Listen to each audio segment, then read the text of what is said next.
Hi, everybody, and welcome to the Jim and Sam Town Square. I'm Scott King. Jim and Sam fans know me from the Forbes articles, and I'm joined, as always, by multi-Emmy award-winning television producer Chris Cangilla. Today, in this episode, we're recapping week 4 of July 2023. Chris, the guys are finally back from vacation. It was a jam-packed week where there's just a lot of memorable bits and breaks we're going to talk about. But first, I got to say real quick that I have been telling our fans, the Jim and Sam fans, to listen to you and your brother Ken's podcast, Our World War II Dad. I finally had time to dive into it, listen to the whole first episode. I'm going to listen to all of them. My God, what a great episode. If you watch on YouTube, the production's amazing. You had your mom on, fantastic questions. She's so well-spoken. I don't know how she did Zoom, but it's just excellent. Your brother did a ton of research. You asked great questions. You moved the show along, and you're genuinely curious in learning more about your dad and during an incredible period. So just kudos to you guys. I love the show, and I'm not a history guy, so I think people will love it. Well, you're very, very kind. Yeah, Mom's 91, and she just amazes both Ken and I and everybody pretty much that meets her. And so Ken went over to her house and did the Zoom from there. So he was there as well as she was, but got her set up, and she did great. But yeah, thank you so much. Yeah, we've been getting a lot of responses from a lot of people that had either relatives or people they knew, that served in that war. Usually it's the grandparents or the great uncles now that people are getting older. But yeah, it's been fabulous. And I know that the episodes are, half an hour, 45 minutes, and maybe everybody hasn't had a chance to go through them. So I created some of the shorts that you put on YouTube, and they're in my Instagram bio. And my Instagram's the same name as my Twitter name here, Chris Cangilla. And I put them in the bio, and I'll also put it in the comments of our thing here in case people want to check them out and just kind of sample it before they dive deep into it. But thank you so much for your support and your kind words, my brother. No, I'm late to the party, but I'm going to listen to all of them, and everyone should check it out. It's so good, so well done, and watch on YouTube so you see the production.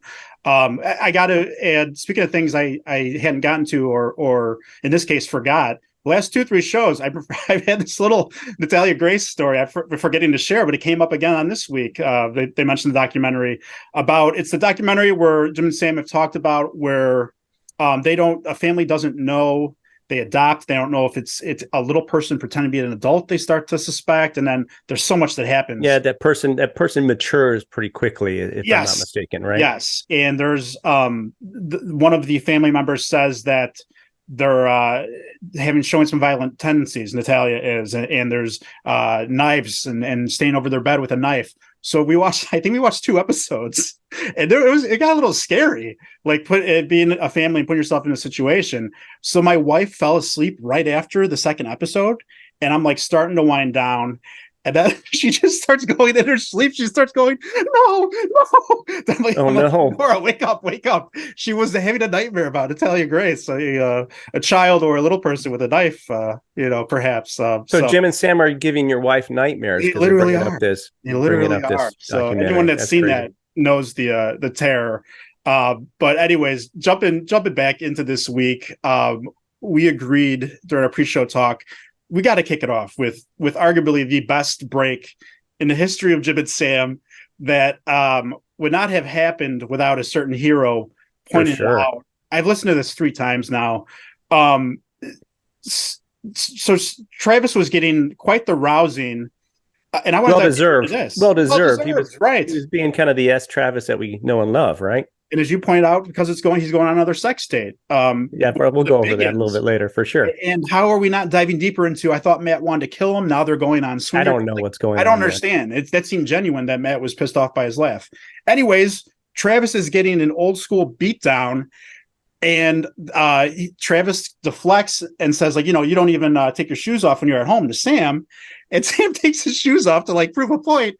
And I think he forgot that he was wearing BLM, Black Lives Matter socks. They said BLM on the bottom with the anniversary of George Floyd's tragic passing.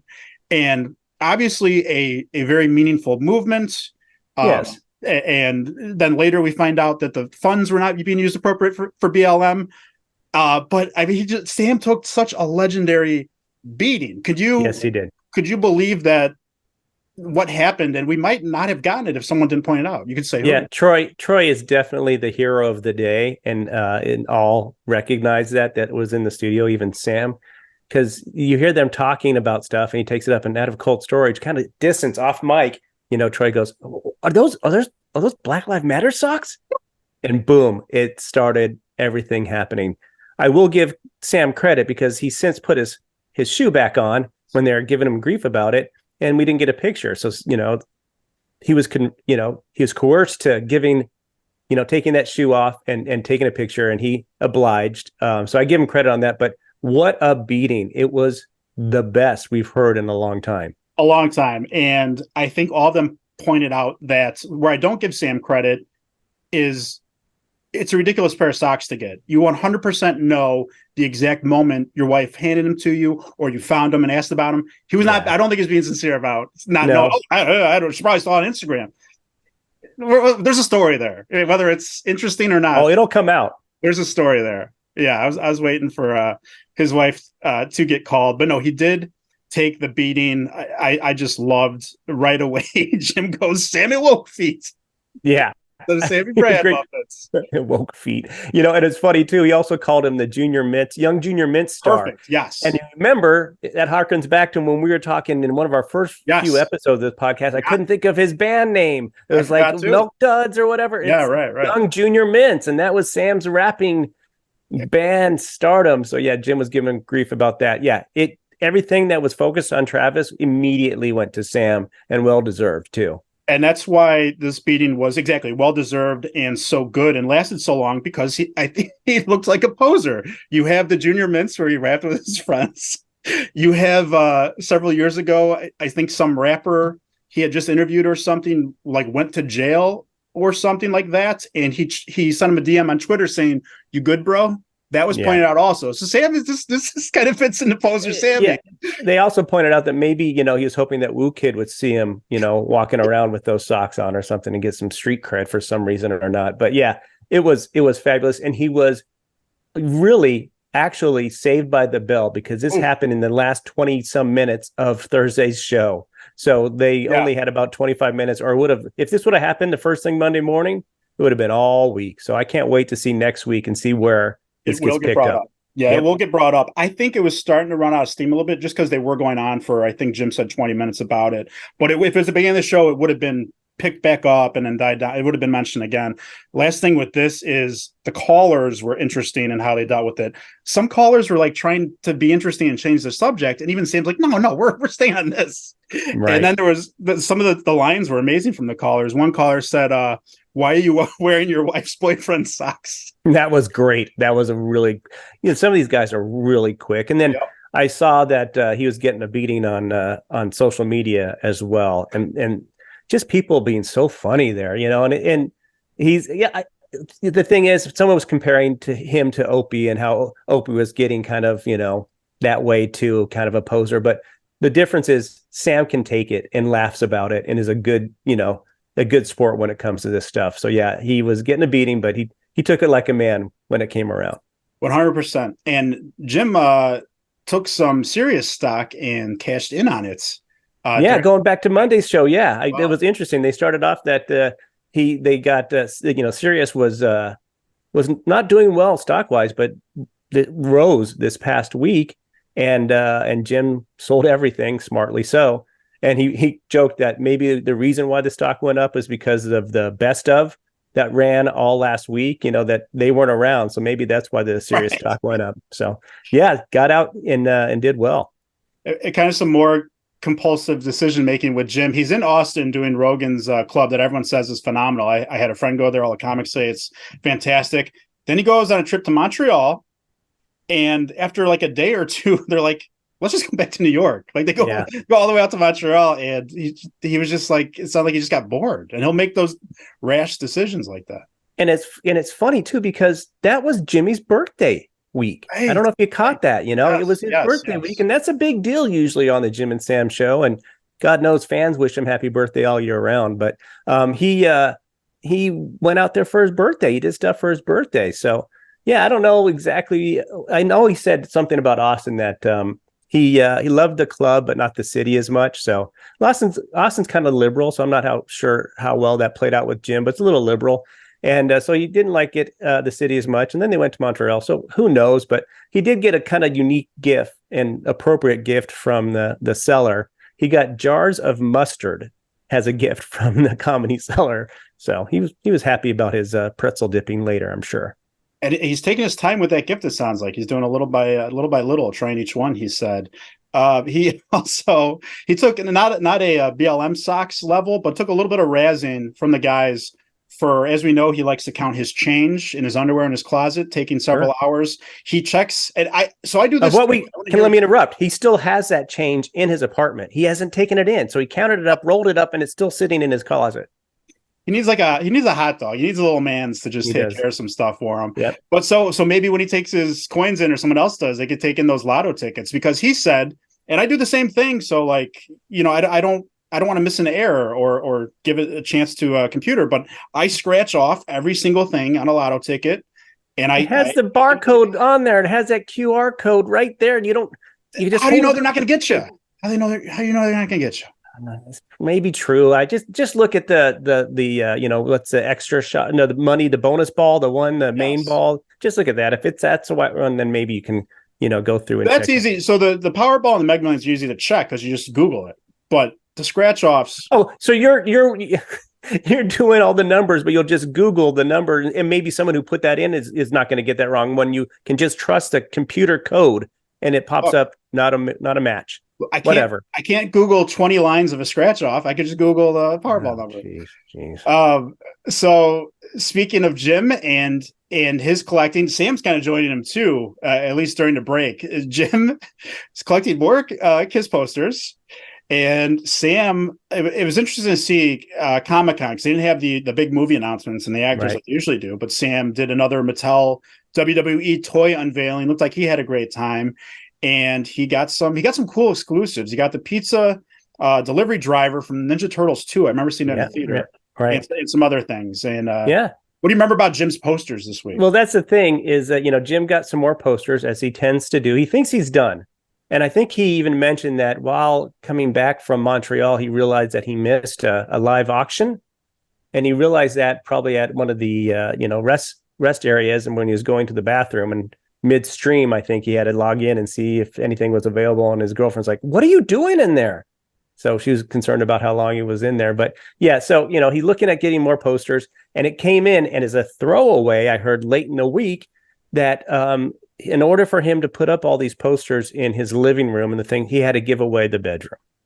She gets a bedroom. She's going to be able to decorate it however she wants, and bookcases and all these other kind of built-in stuff or whatever she's going to do there. He can't worry about it at all. But I don't know if it'll be pink. I don't think pink's going to work. Remember, they wanted to paint it pink, or she did at least. We'll see. So he had to give away that room so he could keep the living room for Kiss. Yes. I believe he did say he was putting up more posters like towards the front too, and I'm sure that surprised her when she got back from her trip.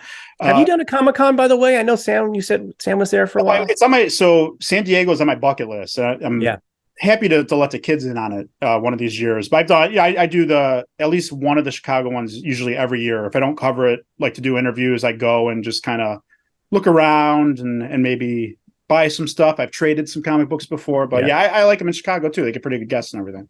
As a comic book aficionado, I have a friend that works for Svengoolie, the program that originated here in Chicago and now is on the network of MeTV.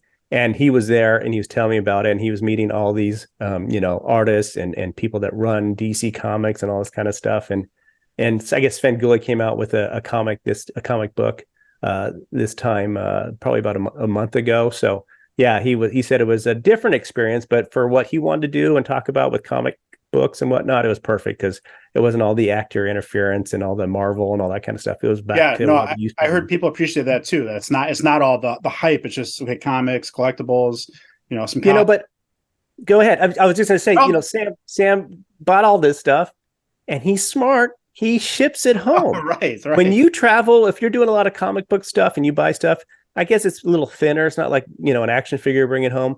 Have you ever shipped stuff back? Never on a trip, I don't think. And one time at Vegas trip with my friends, I bought a snow globe, and I wound up just leaving it there because I didn't want to. Like, how you gonna didn't want to miss my flight. Like, where do you gotta go in the airport to go send a snow globe? So that was on the way back. But no, I think it makes sense. Like, yeah, it does. Knock on wood, in selling the comic books I do and buying some. Like I have rarely had an issue with deliveries at either FedEx or UPS. So I think it's better these days with all the tracking, and you just can't fit stuff when you buy stuff sometimes on a trip. So I remember he, even from the WWE events, he had a chair or two that he got. So he had to definitely ship awesome. those. Those aren't traveling with him. But yeah, a couple action figure might go in a duffel bag. But no, he ships them back, and better for it, I guess. Absolutely. And the show was better earlier in the week when Voss called. Is it? Is it always better when Voss calls? But I think you'll agree. I'll agree with you. I think it was good. It was a good call. And I would say it always is when he calls. And I was thinking about this. I think they want guests in studio there. And also we saw how good this week was without many guests. But I think Voss, Colin Quinn, Robert Kelly, Gervais, and maybe like if Ozzy calls in, there's only a handful of people that have carte blanche to call in. They like their guests in studio and Jim and Sam. So his call, he talks about, you might be better at recapping this story, but basically he is a car dealership's dream, Rich Voss. Oh gosh, yes. He goes in to get some service on a car that's not even a year old, right? And gets talked into buying a new one. I mean, I have a car that's, about 8 years old. Even my son's driving one that's about 13 years old. Right.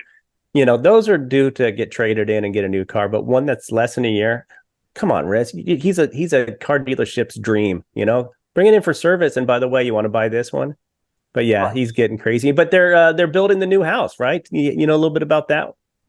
I don't remember too much about that. Is that when they were talking about the sleeping arrangement? Because I thought that's how things are now. They are, but I mean, I think they had to retrofit their house to make sure that a smaller bedroom that Rich was going to take. But I think they probably made 2 good sized rooms for each person to have.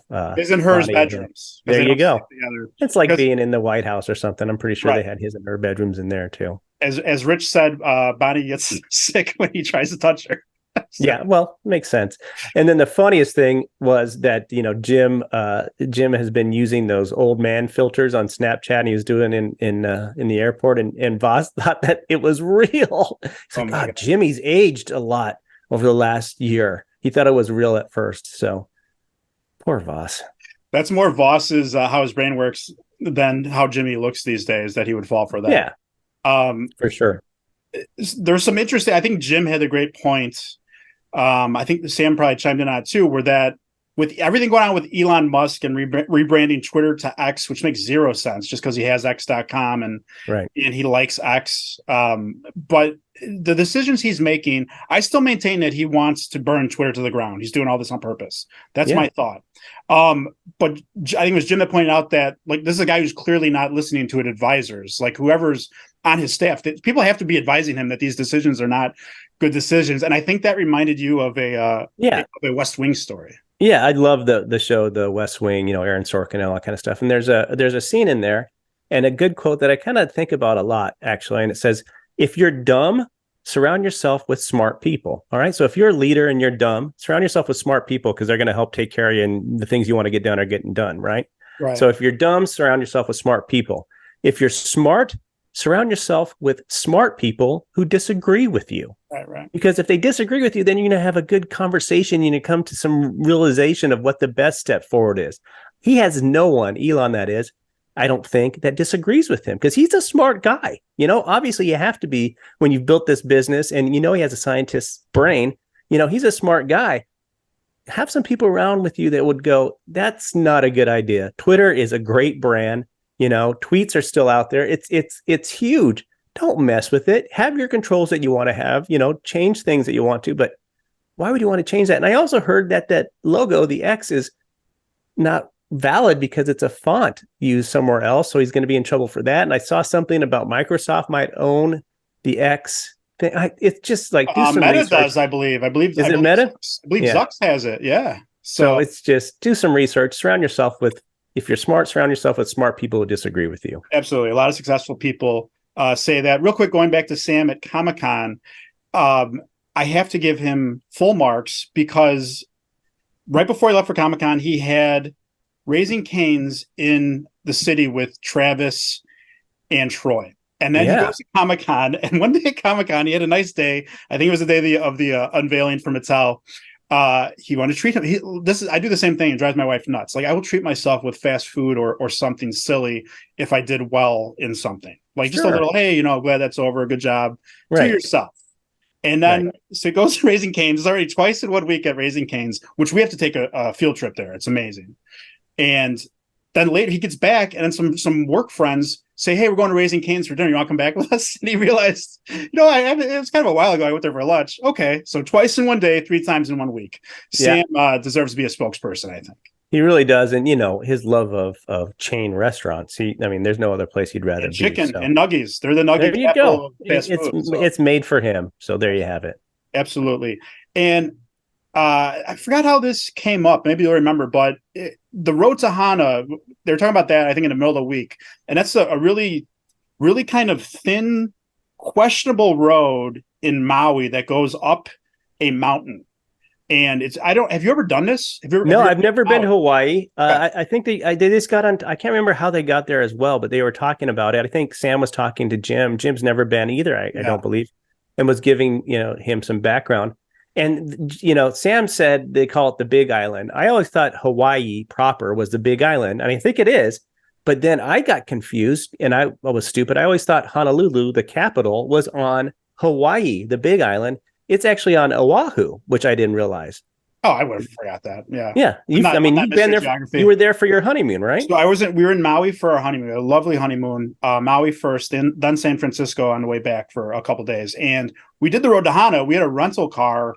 I think it was a sedan, so not too big, but I thought there was certainly risk several times that we could die driving on this road. Yeah. So I heard navigating is so troublesome there too, because the names are like turn right on Hakambuka. Yeah. I'm like, and you're like, what is that? Yeah, absolutely. You don't know where you are, and the road conditions. You keep stopping because it's so beautiful. Like you take a bunch of pictures. You have to check everything out. There's one part. And I think Sam mentioned this. There's one part where they actually shot a scene from Jurassic Park, overlooking the water. But it was hilarious that Coop said they rented a van. So we're in this little car being terrified, like going. Only Coop's family would do that. Coop rents a van. Yeah, I think if his buddies rented a van. So, and I think maybe they got to this discussion because they're talking about the Island Boys. Island Boys, Island Boys. How much just Island Boy? And. First of all, I'm not sick of that clip. Listening to the original, no, I'm not. There's one clip I'm not going to watch again, and never is the Island Boys, the brothers. By all accounts, they are brothers. The Island Boys. They seem to do some deep kissing. Yeah, they were really into it too, which was odd, and it just spiraled out of there. And then I guess they have an OnlyFans page, and that's kind of what brought that all out.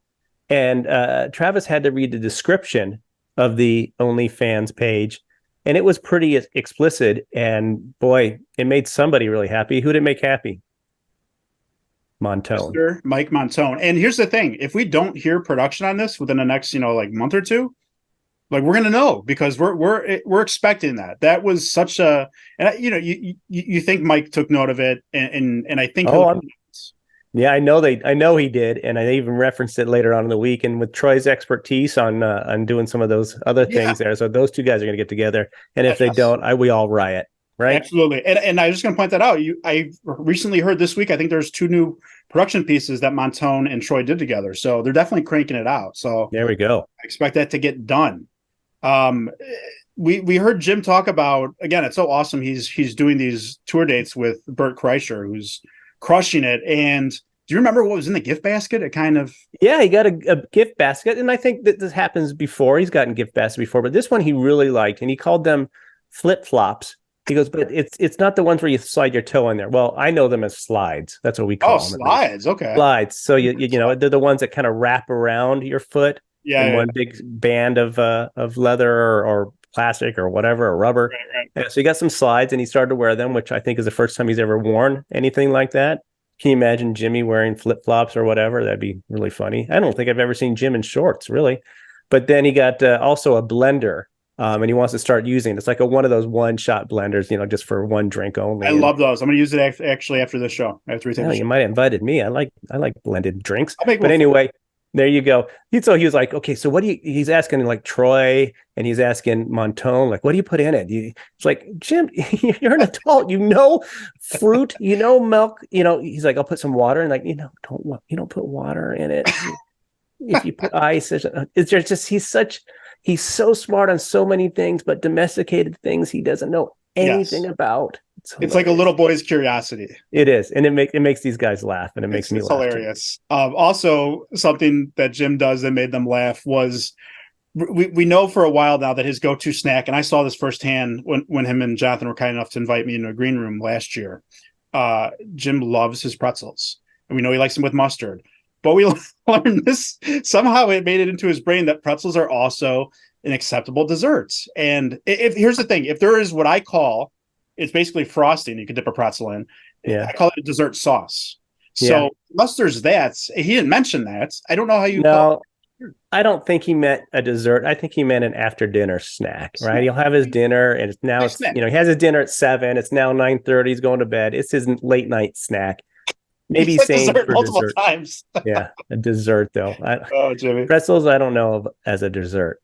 But at least he has the jars of mustard that he got for his birthday from the cellar. Honestly, I would enjoy that too. That's a nice gift, I think. There you go. So we learned we like the show. We have beat the UFO talk into the ground. But all I'm going to say is with the I believe it's a congressional hearing this week. You have a former U.S. intelligence official under oath saying that they have the U.S. is in possession of non-human bodies and foreign spacecraft. So, I mean, it's like at some point there's got to be like a legit investigation or something. Like we've been hearing this from these types of officials here and there, but now it's like, okay, it's here. Like something has to be. I'm with Jimmy. Show it. Just now, let's see the stuff. And like I heard from a source. Then you're with NDT. You're with NDT too. And we know how it feels about bring it to the town square. Our town square would love it. Podcast. Yeah. So we want. I just want show it. I'm just sick of this going back and forth, and I do think there's something to it. And here comes my little, conspiracy mind. That Are they deflecting? Are they putting out this stuff, leading us little bits and pieces, and then they'll put something big out when something else major is happening somewhere else? We'll see. Well, last thing on this, at the hearing, the official said, I think it was a congresswoman asked him, can you produce a list of either names or government organizations, entities that knew about this or in possession of these things? He's like, oh yeah, right after the hearing, I can see. So, I mean, there's going to have to be follow up on that list. So yeah, it's follow up after follow up after follow up. So that's an easy thing to follow up on though. But it'll never happen. They'll never. Yeah. I'm a little more optimistic now with that hearing. Before it was just fun, but now I'm like, all right, let's go. And I think we know that Troy is on top of this, and he thinks because of this that 2024 will be nuts. And he also thinks because Bill Gates mentioned that there's going to be another pandemic. He didn't give a date. He didn't say a year or anything. But Troy thinks that could be next year. I mean, in the presidential election. I mean, he thinks 2024 is going to be nuts. I don't disagree with him. It will be a trying time. But yeah, I can't do another pandemic. My daughter's going to graduate from college in 2024, and she got gypped in 2020 graduating from high school. So, if this happens, she's going to, I don't want to hear it. She's upset. Absolutely. So yeah, let's just get it through and let's move out of 2024. We're not even there yet. So let's just live 2023 right now. No, just look at all the craziness still, I think. And like the air quality in Chicago has been bad all week. It's just like we're ready for some good news and good things. The heat and then the storms. Yeah, let's get some good news. Absolutely. Some good news on the show this week was Troy's new haircut. And Jim gave him quite the ganger. Is it doppelganger or doppelganger? Yeah, you're right. Doppelganger. Yeah. And why don't you say who that was? I took this as quite the insult. Yeah, Stephen Avery from the old Wisconsin murders. What was the name of that documentary on Netflix? Making a Murderer. There were Making 2 seasons, a Murderer. Second of which is just his lawyer who talks outside of her mouth, Catherine, I think it's Catherine Zellner. Zellner, yeah. And then, of course, at least he didn't say it looked like Brandon Dassey. Is that the guy's name? The kid's name that missed want to go to WrestleMania? Missed that one out because he had to kill some. No, I don't know. He so he said, yeah, you look like Stephen Avery. So they pulled up some pictures and then finally got around to it. I don't think Troy would ever look like him, but whatever. Do you ever get anybody ever say you look like somebody? And I if want to so, see if you can guess. It's someone I imagine you've worked with quite a bit. So anytime, here's the thing. Here's what I'll say. Anytime, and this is 100%. Anytime for a while, I think I put on weight, but for a while it happened almost every time I put on a suit coat or a suits and went somewhere, and there happened to be African American people at these events. They would tell me I look like this person. I don't know, man. I'm not getting it. I'm sorry, Ryan brother, Shiverini. Oh, there you go. Ryan yeah, Shiverini. Of course. They of literally course. thought ABC I was him. 7. So a white guy one time. There's that was that a green ball or green tie? There's that green ball event. Like a white party, but it's a green. Yes. Yeah. I'm with so you. I went there, and he sings and plays music. So I went there, and he was performing. And as this one guy who was really drunk, came up to me, and I didn't pay attention that he got off stage. This guy comes up to me, he goes, "Boy, you really sucked up there." Oh, geez. What? I just got here. Talking about poor Ryan. Oh, geez. Yeah, that's crazy. So who do you get? Who do you get? Yeah, it's been a while. I mean, I'm a lot older now, but I used to get this a lot, and maybe I can throw up a picture of my younger days here. But I get Matthew Perry from Friends, Chandler Bing. And you were like a teenage model, weren't you? Back in the day, a long time ago. Man, I would still have those pictures up all over my house. Yeah, I don't think when you change your look so much and you lose some of your hair, I think you're reminiscent about those things, and you probably don't want them top of mind. But no, I used to get that a lot. So I'll throw up a picture and see what everybody else thinks, and maybe put that as our poll for this time. But yeah, Troy doesn't look like Stephen Avery, but it's fun to talk. But Jimmy looks like somebody, right? He does. And real quick, for context, Ryan Shiverini is a Chicago celebrity. He's WLS. ABC. Yeah, it's an affiliate, now works here. Has a big following here. Does a great job, I will say. And so a fan tweeted Jimmy's lookalike after the tragic passing of Sinead O'Connor. Posted Jimmy's picture, and Jimmy was getting all kinds of messages like, did he really pass away? Or he also just thought it was hilarious. He got it from both ways. He got, they put up his picture and said, rest in peace, Sinead O'Connor.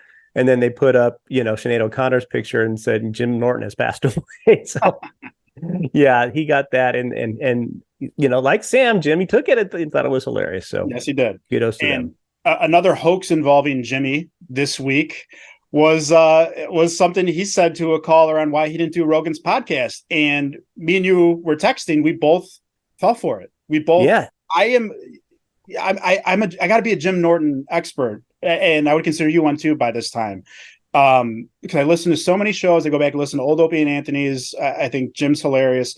So you think I would have him down, but he just kept going about, Joe didn't like something I said in the show. You didn't want me to have on a podcast. We had an argument about it, and I didn't do the podcast afterwards. And I'm like, oh my God.